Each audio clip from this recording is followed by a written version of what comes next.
So the aircraft cartwheeled and then came to a stop inverted.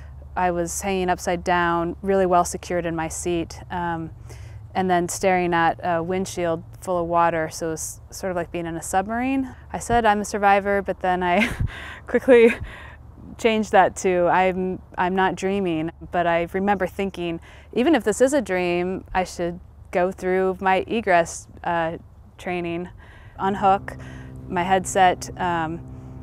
I delayed a little bit in pulling out my seatbelt because I knew I would fall. I knew I was upside down.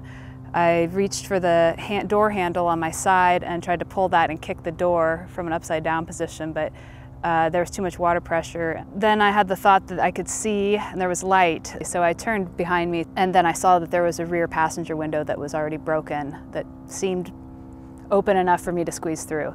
So I unhooked my seatbelt, fell on what would be the ceiling of the airplane, and then kind of walked my way along the roof and basically just squeezed out through the broken window. I think just having a set of guidelines was comforting. If there's a set of steps that you've conceptualized and make sense to you, you've stepped through them in your mind and then you physically step through them, you're going to do those. And so even though all the parts of the checklist didn't apply to my situation, I went through them basically anyways. And I think having those just written down someplace is not the same as actually stepping through them in a pool. We were given a lot of federal training, but I think there's very few trainings that provide the opportunity to give you real hands-on or physical experience. The egress training with the pool component gives you that step through of what it would feel like in that emergency situation. It gives you your physical response, and it's sort of raw and uncensored, really. Even one time through that training, I think puts you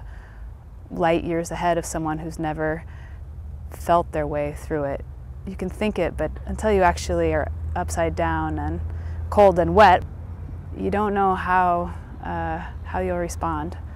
So I think for people who have less experience with that in the real world, taking the pool time seriously, asking for more, pushing yourself to the limit in that very controlled environment is an opportunity you shouldn't waste.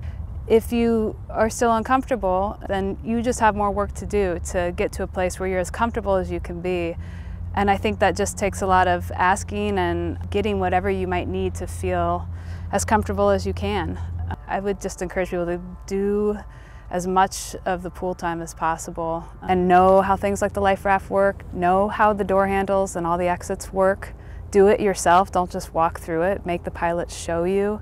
Take the opportunity to get as much training as you can in a controlled situation so that you're as well prepared as you can be for the unknowns of an uncontrolled situation.